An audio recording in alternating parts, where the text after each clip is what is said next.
Shalom, adik-adik yang dikasih oleh Tuhan Yesus Kristus.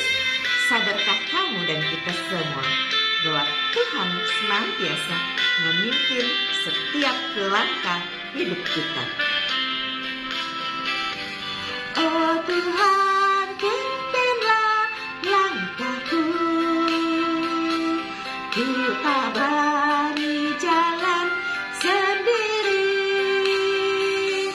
Sertamu itulah doaku,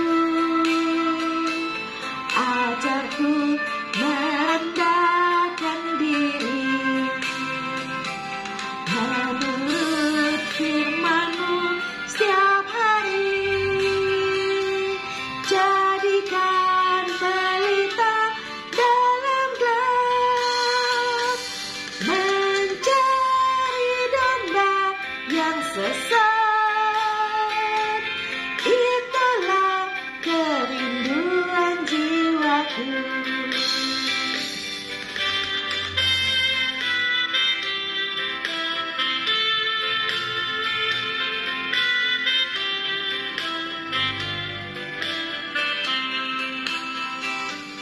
Oh Tuhan, pimpinlah langkahku,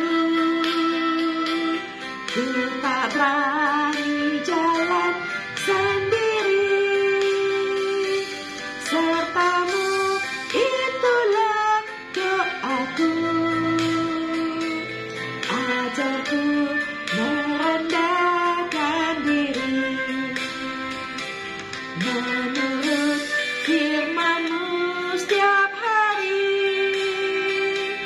Jadikan pelita dalam gelap, mencari domba yang sesat. Itulah kerinduan jiwaku. Mari berdoa.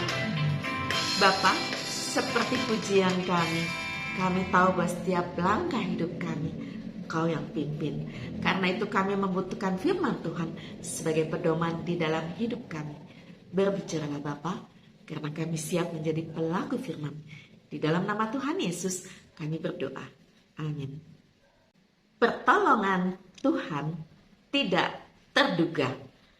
Pa, Ma, tadi saat jalan pulang sekolah, Didi tersandung dan jatuh. Kata Didi kepada Papa dan Mama. Kok bisa, Dik? Kata Mama. Kok bisa, Dik? Ada yang terluka? Tanya Papa. Tanganku terluka, tetapi sudah diperban, Pa. Jawab Didi sambil menunjukkan tangannya. Siapa yang membersihkan lukamu dan membalutnya dengan perban, Dik? Tanya Mama. Didi tidak tahu siapa orang yang menolongku, Ma. Jawab Didi kepada Mama. Adik-adik, menarik sekali cerita Didi ya. Mari kita membaca Rut 2 ayat 1 sampai 10. Rut bertemu dengan Boas. Naomi itu mempunyai seorang sanak dari pihak suaminya, seorang yang kaya raya dari kaum Elimelek, namanya Boas. Maka Rut, perempuan Moab itu, berkata kepada Naomi, biarkanlah aku pergi ke ladang memungut bulir-bulir jelai di belakang orang yang murah hati kepadaku. Dan sahut Naomi kepadanya, pergilah anakku, pergilah ia. Lalu sampai di ladang dan memungut jelai di belakang penyabit-penyabit. Kebetulan ia berada di tanah milik Boas yang berasal dari kaum Elimelek. Lalu datanglah Boas dari Betlehem. Ia berkata kepada penyabit-penyabit itu, Tuhan kiranya menyertai kamu. Jawab mereka kepadanya, Tuhan kiranya memberkati tuan. Lalu kata Boas kepada bujangnya yang mengawasi penyabit-penyabit itu, dari manakah perempuan ini?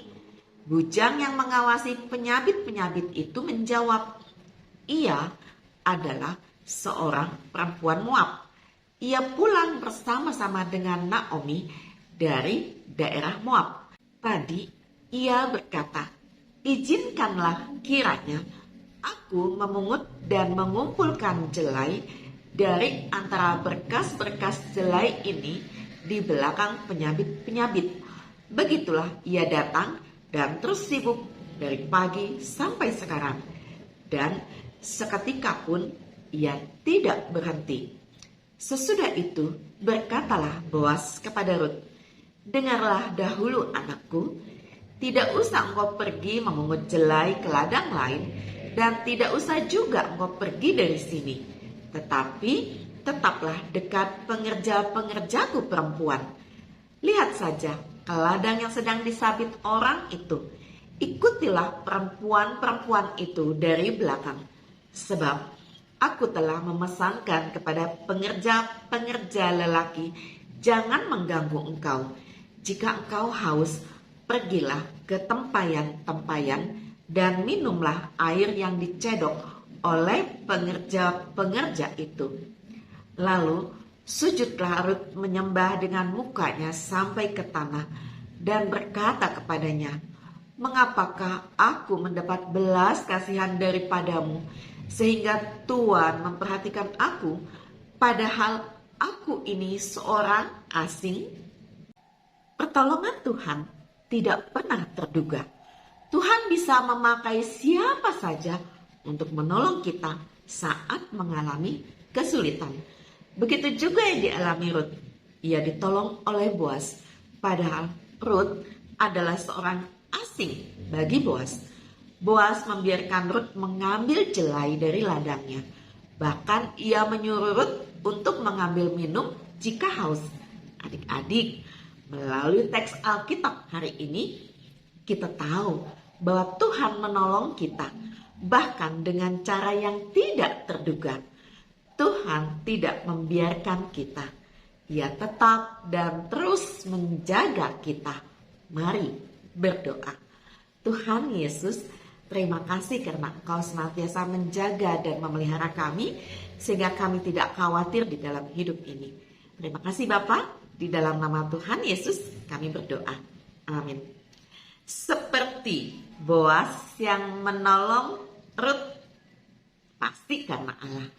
Kita juga selalu ditolong oleh Allah melalui orang-orang yang ada di sekeliling kita yang tidak terfikirkan. Mengapa? Karena Tuhan Yesus mengasihi kita senantiasa. Amin.